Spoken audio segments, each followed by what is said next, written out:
नमस्कार मित्रों, आज हम एक नई वीडियो पे चर्चा करेंगे। पहले मैंने पूर्व जन्म के अशुभ कर्मों के बारे में बताया था। आज मैं अशुभ और शुभ कर्मों के बारे में चर्चा करूंगा। देखिए, हमारे कर्म ही हैं जो पूर्व जन्म से हम सिद्ध कर्म लेकर आते हैं। उसमें कुछ शुभ होते हैं, कुछ अशुभ होते हैं। उनको कुंडली में कैसे देखा जाता है उसके बारे में मैं पहली वीडियो में चर्चा कर चुका हूँ। लेकिन कई बार लोग पूछते हैं कि भगवान कृपा क्या होती है, यानी वरदान कैसे देखते हैं कुंडली में, कैसे पता लगे जी हमारा जीवन साबित है, कैसे पता लगे जी हमारा जीवन में वरदान प्राप्त है। ये तो कहने वाली बातें होती हैं, न कोई साप होता है न कोई वरदान होता है। मैं आपको पुनः एक बार अवगत करा देता हूँ कि आपको शुभ और अशुभ कर्म दोनों का फल भोगना पड़ता है। पूर्व जन्म के जो शुभ कर्म हैं वो हमारे लिए वरदान सिद्ध होते हैं। कुछ लोग कहते हैं ऋषियों के पहले वरदान होते थे, आज के समय में तो नहीं होते। ऋषियों के शाप होते थे, देवताओं के शाप होते थे, वरदान होते थे, पर आज वो सब कहने सुनने वाली बातें। आज के समय ऐसा कुछ नहीं होता। तो मित्रों, ये निसंदेह सत्य है कि जो प्रथा, जो व्यवस्था नेचर की पहले थी, प्रकृति की पहले थी, वो ही आज है। वो अलग बात है कि हम प्रकृति को मानते नहीं है, सुनना नहीं चाहते, ईश्वर की आवाज को जानना नहीं चाहते और अपनी मनमानी करते रहते हैं। अब हम कैसे देखें कि हमारा जीवन साबित है या उसे कोई वरदान प्राप्त है। और वरदान प्राप्त तो किसका प्राप्त है? कुछ लोग देखें जीवन में बड़े अच्छे सफल हो जाते हैं। कुछ बच्चों का जन्म बड़े अच्छे घराने में होता है, यानी उनके जन्म लेने पर लाखों रुपए डॉक्टर लग जाते हैं।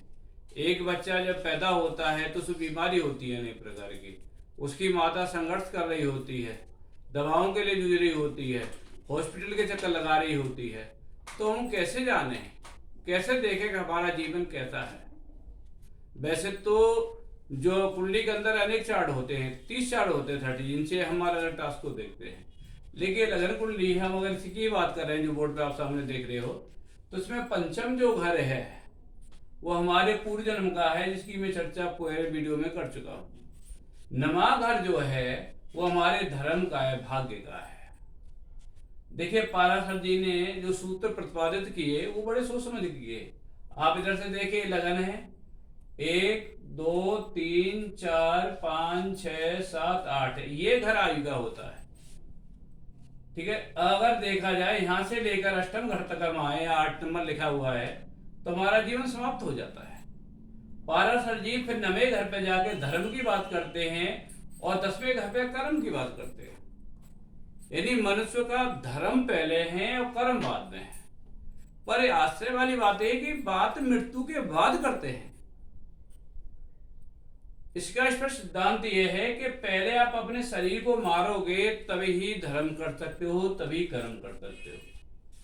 शरीर क्या है? जो हमें शरीर प्रकृति ने दिया है, नेचर ने दिया है, जो माँ के गर्भ से पैदा हुए हैं, उसके अंदर जो विकार हैं, काम का, क्रोध का, मद का, लोभ का, अगर उसे आप समाप्त नहीं करोगे तो ये धर्म कार्य यानी नमा कार्य, 9वें घर का कार्य अधूरा रह जाता है।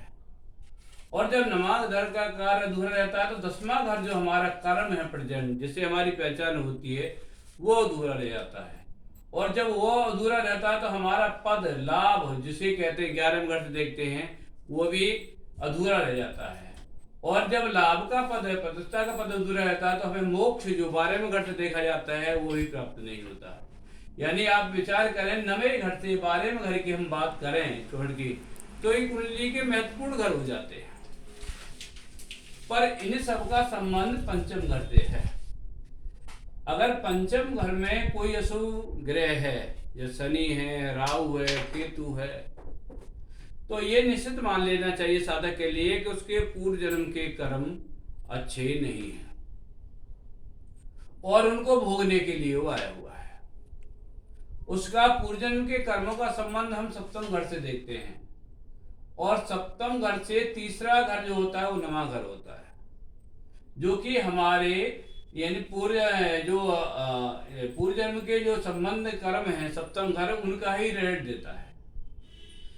तो मित्रों, अगर हमारा नमागर खराब है, इसमें पाप ग्रह हैं, तो निश्चित मान लीजिए कि हमारा भविष्य खराब है। यानी हम धर्म, मर्यादा, जो जीवन के सिद्धांत है, उन पर ठीक नहीं चलते, और उससे हमारा कर्म भी खराब हो जाता है, और फिर हमें कोई लाभ नहीं मिल पाता, अंत मोक्ष गति भी खराब हो जाती है। तो ये सिद्धांत है कि अगर नवे घर में शुभ ग्रह हैं तो हमें ईश्वर का वरदान प्राप्त है, और नवे घर में अशुभ ग्रह हैं पंचम में, तो पूर्वजन्म से अशुभ है, और नवे घर में कोई शुभ ग्रह हैं तो हमारा जीवन शापित है, हमें शाप प्राप्त है। यानी हमारा जीवन पूर्व जन्म के कर्मों के कारण शापित है, और वो हमारे प्रेजेंट वर्तमान कर्म में बाधक होते हैं। अब ये कैसे विचार करें कि शाप किसका है? ये भी तो बात आती है कि हमें शाप किसने दिया जी, हमने क्या किया था। तो क्या किया था ये तो आपका पंचमेश पंचम घर बताएगा। उससे संबंध शाप किसका है या वरदान किसका है या नमागर बताएगा। अगर नवे घर में कई बार बच्चे लोग चर्चा करते हैं जी मेरे नवे घर में शुभ ग्रह है, गुरु है, पर मुझे तो ईश्वर कृपा दिखाई नहीं दे रही। मेरे घर में शनि है, मुझे ये किसका शाप है? तो मैं कारक ग्रह बता देता हूं, आप उससे अपने जी कुंडली में अनुमान लगा लें कि आपको किसका शाप प्राप्त है, किसका वरदान प्राप्त है। देखिए, जुपिटर बृहस्पति जो है वो ईश्वर कृपा देव ग्रह है, और वो नवे घर में हैं और अच्छी स्थिति में हैं, तो आप ये मान लें कि आपको देवता ईश्वर की कृपा जीवन में प्राप्त है, आपके कार्य ईश्वर की कृपा से सफल हो रहे हैं। अगर नवे घर में शनि है, पाप ग्रह है, और तो आप ये मान लें वो चुका है कि आपको शक्ति देवी की कृपा प्राप्त है, और उसकी कृपा से ही आपके कार्य सफल हो रहे हैं। लेकिन अगर वो नीच का है और बाद केस है, मार केस इस अवस्था में है, तो आप ये मान लें कि जो समाज के गरीब लोग होते हैं, मजदूर हैं, गोड़ी हैं, उनका शाप आपको लगा हुआ है। अगर शुभ ग्रह शुक्र नवे घर में है, शुक्र अगर नवे घर में है, तो ये माने कि आपको शक्ति महालक्ष्मी की कृपा प्राप्त है, उसके कारण से आप धनदान हैं, संपन्नवान हैं और भोगवान हैं। लेकिन अगर शुक्र नीच का है, बाद केस है, अशुभ ग्रहों का स्वामी है, तो आप ये माने कि नारी जाति का शाप आपको मिला हुआ है। महिलाओं की कुंडली में अगर जुपिटर अच्छी स्थिति में नहीं है, जुपिटर महिलाओं की कुंडली में पति का कारक होता है, तो उनके वैवाहिक जीवन का संतुलन बिगड़ जाता है। उसका कारण पूर्व जन्म ही होता है, तो पूर्व जन्म के ऋण के कारण उनको वैवाहिक सुख नहीं मिल पाता। दूसरा ये देखें कि अगर सूर्य खराब है, सूर्य अच्छी स्थिति में नवे घर में, तो शासक राजा की कृपा आपको मिलेगी, यानी भगवान विष्णु की कृपा आपको प्राप्त है। और खराब है तो राज्य से दंड होने की संभावना है। ये पूर्व जन्म के ही आपके साथ है, पूर्व जन्म के कर्म है। अगर नवे घर में मंगल है, नवे घर में मंगल है और उसकी स्थिति ठीक नहीं है, वो कमजोर है, तो ये माने कि आपको भाई का शाप प्राप्त है, भाई का ऋण है। अच्छी स्थिति में है तो भाई का सहयोग है, भाई का वरदान प्राप्त है, भाई से सफलता मिलेगी।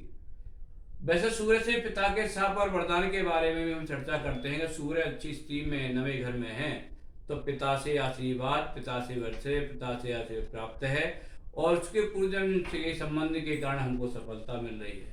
अगर खराब स्थिति में है तो पिता से शाप प्राप्त है, उसी कारण हम दुख भोग रहे हैं।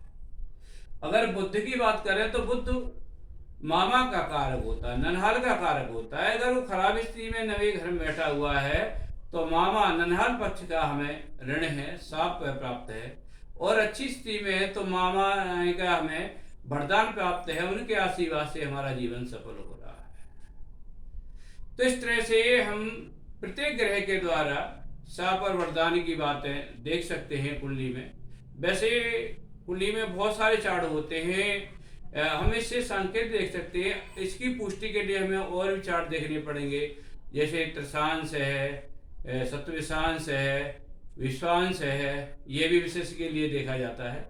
लेकिन कोई ये कहे कि ये सब कहने सुनने वाली बातें हैं, पूर्व जन्म के कर्मों का फल कुछ नहीं होता, आगे किसी को कुछ नहीं भोगना होता, पहले लोग भोगते थे, अब समय बदल गया है, विज्ञान का युग है, नई नई। देखो कुछ भी हो गया हो, दो बात मैं जानता हूं ज्योतिषी होने के नाते, कि आपको कर्मों का फल पहले भी भोगना पड़ता था और आज भी भोगना पड़ेगा। शुभ कर्मों का शुभ, अशुभ कर्मों का अशुभ। ईश्वरी सिद्धांत जो पहले था वही आज है और वही आगे रहेगा। विज्ञान भले ही कितनी उन्नति कर चुकी हो, विज्ञान कुछ भी कहते हो, तो मेरा आपसे एक ही निवेदन है मित्रों कि अपने कर्म ठीक से करें, पूर्व जन्म के ऋण को पहचाने। अगर आपको जीवन में असफलता मिल रही है, आपके कार्यों में बार बार रुकावट है, तो अच्छे एस्ट्रोलॉजर को अपने चार्ट को दिखाएं, उससे परामर्श लें और इसे पूर्व जन्म के जो ऋण हैं, जिनको ऋणानुबंधन कहते हैं, उसके अनुसार आप अपना उपाय करें, भक्ति करें, पूजा करें, जप करें, मन अनुष्ठान करें और सफलता को हासिल करें। मित्रों, जब तक आपको पूर्व जन्म का ऋण है, आपको सफलता नहीं मिल सकती। और पूर्व जन्म से वरदान अगर प्राप्त है आपको पूर्व जन्म के कर्मों के कारण, तो आपकी सफलता को कोई रोक नहीं सकता, आप बिना प्रयास ही सफल हो जाएंगे। नमस्कार मित्रों, फिर मिलते हैं एक नई वीडियो के साथ में, नए विचारों के साथ। नमस्कार।